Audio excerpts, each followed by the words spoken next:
A blessed day to all of you and to those who are joining us in our worship through this live stream.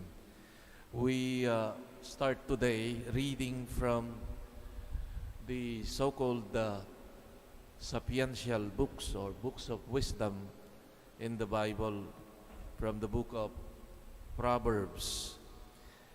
And this book is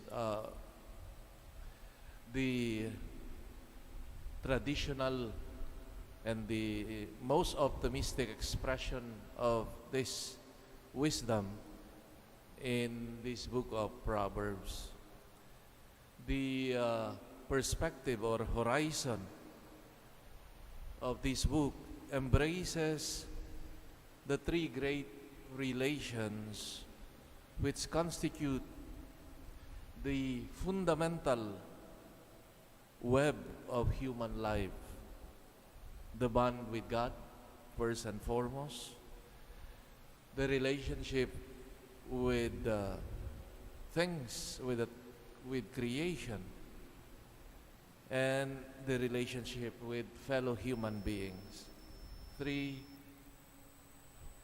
things or great relations that constitute the very fabric of our human life. The last theme dedicated our reflection today. This is a small collection of teachings that we read today, which are placed in the mouth of a father-teacher figure. We find here that the concern is that of the social morality or relationship with other people. And this social morality taught by the wise men and women of Israel consists of a series of commitments, often dramatized in sketches of lived experiences, like the case, for example, in today's, reading. Part of the saying is that the immediate and spontaneous generosity in verses 27 and 28. And the thread that unites all this is that of love for others, love for one's neighbor, which in the book of Leviticus will be formulated in that famous saying, "You shall love your neighbor as yourself," in chapter 19, verse 18. Egoism, wickedness, anger, envy, pride are detested by the Lord and therefore also by the just person. A pious person who lends and gives generously to the poor is acceptable and pleasing to God.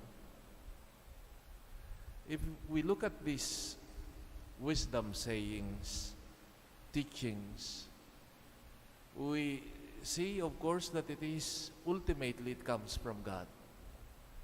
But at the same time, we notice also that it is very much embedded in our mindfulness and reflection of our human situation.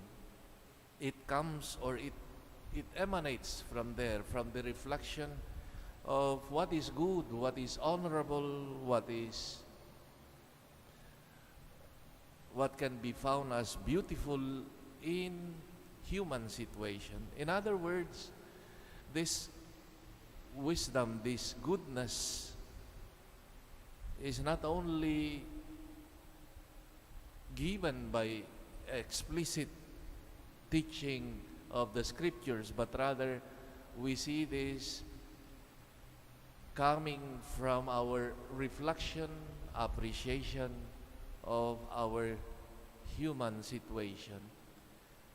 And this connects us even with those non-believers.